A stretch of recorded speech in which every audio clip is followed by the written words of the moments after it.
Hello all. The topic we are going to discuss today is the non-performing assets in India. The issue of non-performing assets in the Indian banking sector has been the subject of great scrutiny for a while. The Standing Committee on Finance recently released a report in the banking sector of India where it observed that banks' capacity to lend has severely been affected because of the mounting NPAs.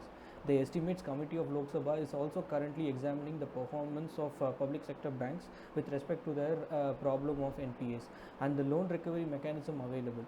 Additionally, guidelines for the banks released by the Reserve Bank of India in February 2018 regarding the resolution of stress assets have come under scrutiny, with multiple cases being filed in the courts against the same. In this context, we examine the recent rise of NPAs in the country, some of their underlying causes, and the steps taken so far to address the same. So, starting with the details of the NPA in India. The gross non-performing assets would go up from 11.3% in March 2020 to 15.2% in March 2021 and to 16.3% under a very stressed scenario. This is based on the report by FSR. The capital adequacy ratio is estimated to deteriorate from 14.6% in March to 13.3% in the baseline scenario and to 11.8% under a very severe scenario. In this case, the volume of recapitalization required is humongous. And okay, now let's see what is NPA. You may note that for a bank, the loans given by the bank is the assets.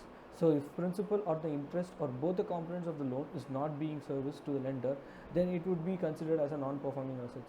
In other words, any assets which stops giving returns to its investors for a specific period of time is known as non-performing asset. And reasons for the rise of NPA in India. First is the historical factors.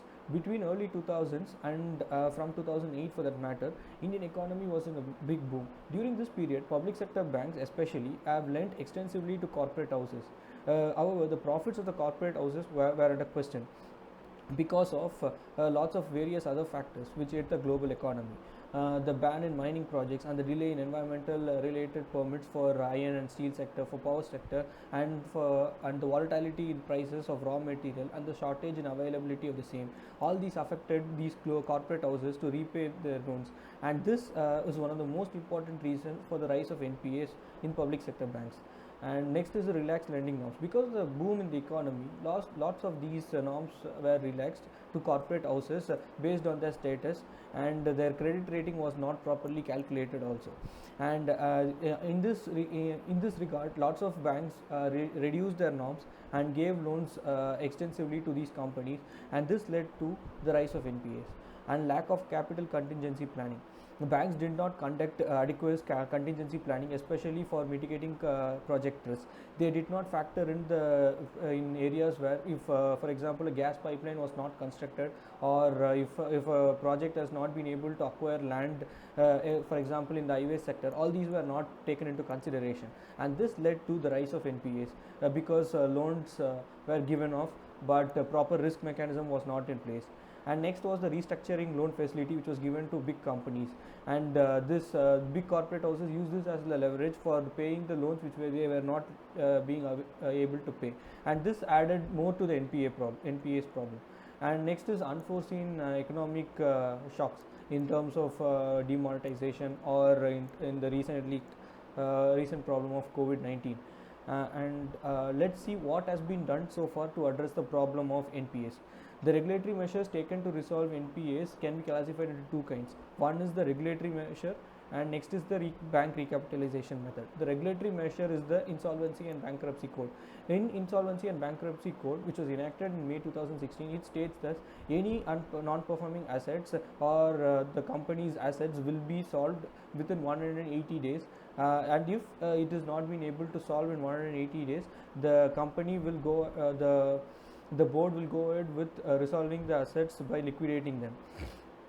So far, 701 cases have been registered and 176 cases have been resolved as of March 2018 under the Insolvency and Bankruptcy Code.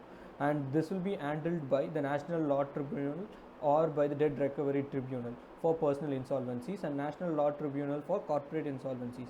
But this is a very small number because the cases are 701 but the solved ones are 176. So in the recently released framework, RBI has taken much stricter stand, wherein it is a strict 180 timeline for solving the issue. Otherwise, the failed stressed assets will be referred to NCLT under IBC within 15 days. And there is also a monitoring of one-day defaults where the incipient stresses is identified and flagged immediately when repayments are not paid on time. So what more can be done? The most thing that can be done is accountability. Junior executives are often made accountable, but the biggest decisions are made by the senior executives who run the credit sanction committee. Hence, they also should be held accountable for NPAs in terms of PSBs. And next is corporate governance. Even though the government has set up a bank board bureau in April 2016 to attract talent, corporate governance has not improved to the desired level, with certain issues persisting and need to be solved immediately. Last one is the credit risk management. Proper credit appraisal of the project, credit worthiness of the clients, and their skills and experiences should be carried out. Because of this, lots of problems have occurred in the past. Hence, this has to be taken seriously. And effective management of information system (MIS) is needed to implement or monitor early warning signals about particular projects. The MIS should ideally detect issues and set off timely alerts to manage the necessary manage and make sure that necessary action is taken. All these collectively might help in the NPA problem, but in the long run there has to be a much more stable way of handling NPAs so that we are not in the same position once again. Thank you.